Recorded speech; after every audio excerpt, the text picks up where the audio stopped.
say Taylor committed aggravated assault after he held somebody up in this Burgers and Shakes restaurant behind me. Well, I want to step out here just to give you a little view of what we're seeing. One person was actually just transported inside of the building. He had a neck brace on and bandages all up his arm. You can see another person on a stretcher right here being brought in. And doctors say Priscilla's first sign of life was when she reached for Scrunchy's paw. And that's why hospitals invest in these programs. Guys, the government shutdown has officially ended, but air travelers are still feeling the effects. As of Monday, the Federal Aviation Administration has cut 6% of flights at some 30 major airports. But here in Coconut Grove, community leaders say the fight to preserve history isn't over. Just down the road at Greater St. Paul AME Church, a new housing initiative aims to keep the families that built this community inside of it. The victim's mother found explicit messages in her phone, and Pearl even tried to meet up with the young girl, but was instead met by police. It's a beautiful scene out here at City Place Doral. I'm going to take a quick step out of the way here just so you can see this massive Dia de los Muertos altar behind me. Flashing police lights flooded this North Miami neighborhood as a deputy-involved shooting leads to a large response from law enforcement Wednesday afternoon. It's very, very dangerous. It's a very dangerous area. I mean, it's not safe for your kids to go out. Chopper 4 captured the scene from above, showing the center of the active investigation. North Miami police say they were responding to a call about a stolen vehicle in the 400 block of Northeast 137th Street. Shortly thereafter, gunfire was exchanged by officers and a male subject was shot multiple times. Police also say 2 North Miami officers were hurt, but neither was struck by gunfire. The Miami-Dade Sheriff's Office assisted in the response and confirmed one of their deputies fired a weapon. We are still working out the details. As you know, the investigation is so fresh. It's unclear at this time if a North Miami police officer or suspects opened fire. Neighbors tell us this kind of heavy police presence isn't unusual around here. One resident said he'd been stuck inside for hours, but he's not surprised. Doesn't faze me. Really does not faze me. It's a norm. Police say 2 people are in custody and there's no threat to the public. Well, I'm not comfortable. I'm not safe at all. Tensions erupted inside Miami Gardens City Hall on Tuesday night as frustrated residents packed the council chambers to push back against a controversial bill. Miami Gardens, they do not respond, and that's a problem. We voted you in to address our concerns, to address our issues, but they don't respond. They don't want to respond because they don't want to be held accountable. The outrage comes as city council members introduced legislation that would extend their own term limits, giving themselves more time in office than originally allowed. What started as concerned testimony quickly turned into a shouting match, with one councilwoman firing back at the crowd. Rules and regulations of this office, and you think that you can come in here and be disrespectful? No. Security was called in, and several residents were escorted out of the chambers.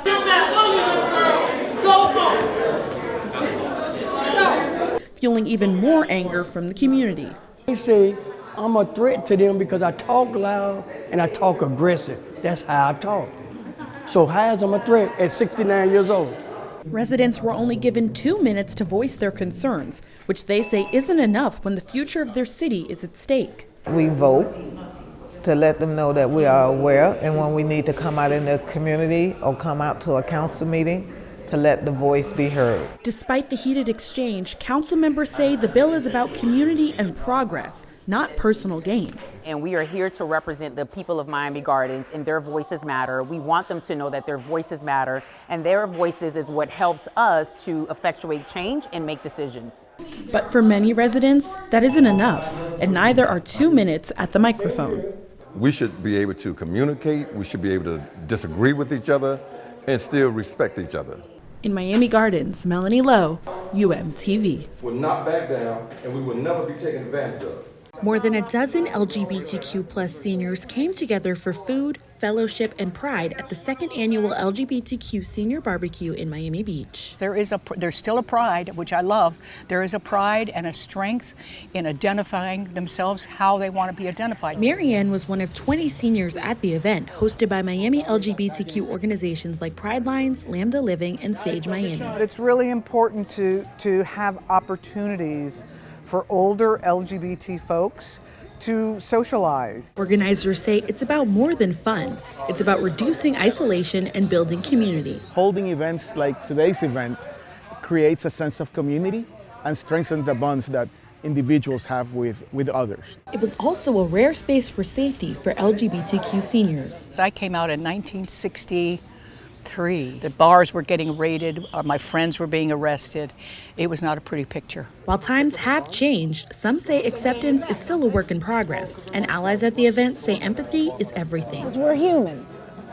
If I cut you, you bleed. If you hurt me, I cry. We're all God's children. For seniors who fought for rights and visibility, today's climate can feel like a setback. But Marianne remains resilient. As I've been through the whole civil rights movement, the whole women power movement, the abortion rights, we're going to make it through. But I think we will have a lot of hollering, screaming, and kicking ahead of us. Melanie Lowe, UMTV. This is CBS News Miami. Good afternoon, and thank you for joining us. I'm Melanie Lowe, and welcome to CBS News Miami's 4 p.m. Quickcast. Demonstrators descended on Alligator Alcatraz today. Activists and medical personnel are calling for the ICE detention facility in the middle of the Everglades to be shut down. Family members were there too, and CBS News Miami's Joan Murray talked to one of them. New details just into the newsroom. Broward deputies say they have located a woman who went missing Sunday night. Detectives say 30-year-old Summer Leah was found safe. She was with a man in Hillsborough County near Tampa. She was last seen getting into this car at a Target on 3200 North Federal Highway. The vehicle is registered to Timothy Bowman. Bowman was with her when she was located, and he's since been detained for questioning. We're seeing the moment a man on a bicycle was struck by a hit-and-run driver in northwest Miami-Dade. The driver was in a dark sedan and has not been caught. It happened a week ago on Northwest 7th Avenue. That's near 95th Street. Samuel Singletary was killed in that crash. If you have any information, call the Miami-Dade Sheriff's Office. And if true, these next survey results are nothing to be proud of. According to a new survey by the Pew Research Center and the U.S. Census Bureau, Miami is the most inconsiderate city when it comes to phone etiquette.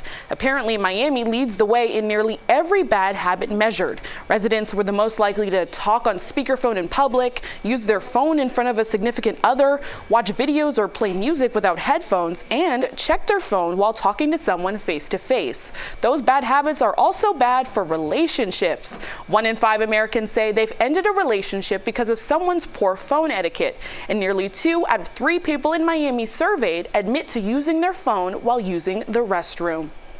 That's CBS News Miami's Quickcast. I'm Melanie Lowe. Stay tuned for more news right here on CBS Miami.